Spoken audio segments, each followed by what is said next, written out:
সরস্বতী পুজো 2025 মোগরায় সরস্বতী পুজো মানে বিখ্যাত। তো আমি এখন আছি মোগরা অগ্রগামী সংঘ ক্লাবে। এবারে সরস্বতী পুজোর থিমটা কী হচ্ছে সেটা দেখতে পাচ্ছি। এখানে কিন্তু এবারে 2025 কিন্তু সরস্বতী পুজোর থিমটা হচ্ছে সেটা হলো চীনের বৌদ্ধ মন্দির। তো ইতিমধ্যে কিছু কমপ্লিট হয়ে যায়। আজকে হচ্ছে 28 জানুয়ারি, আর কিছুদিন পরই মানে 3 ফেব্রুয়ারিতে সরস্বতী পুজো, তার মধ্যে অনেকটা কমপ্লিট হয়ে গেছে ওপরটা, আর কিছুটা নিচের অংশ যেটা বাকি আছে। আর ভেতরে রয়েছে মা সরস্বতীর অপূর্ব এক রূপের থিম, সেটা তোমাকে দেখাবো। মা সরস্বতীর যে রূপের থিমটা হয়েছে ইতিমধ্যে এখানে কিছু নিচের অংশ যে কাজটা সেটা কিন্তু চলছে।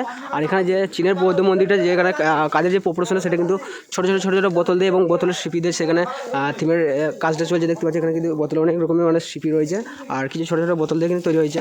আর এখানে যে মা সরস্বতীর যে অপূর্ব রূপটা তোমাদের দেখাচ্ছি, অপূর্ব থিমটা দেখতে পাচ্ছি ইতিমধ্যে সামনে রয়েছে। খুবই সুন্দর কিন্তু মায়ের এক রূপ। এখানে দেখো নানা রকমের থিম কিন্তু এখানে করা হয়েছে। ছোট্ট পানি কিন্তু হাঁস রয়েছে, তারপর আসলে কিন্তু ওপরে রয়েছে কিন্তু এখানে কার্তিক, তারপরে রয়েছে কিন্তু এখানে ইন্দুর রয়েছে, তারপরে দেখতে পাচ্ছি এখানে তারপরে ময়ূর রয়েছে, এখানে মা সরস্বতী। আর ইতিমধ্যে মানে কমপ্লিট হয় না, তারপরে চুলটা লাগানো বাকি আছে, তারপরে কিন্তু কমপ্লিট হয়ে যাবে। এখানে রয়েছে ছোট্ট পানি একটা গণেশ, তারপর সে এখানে রয়েছে দেখতে পাচ্ছ নানা রকমের খুবই সুন্দর একটা থিম।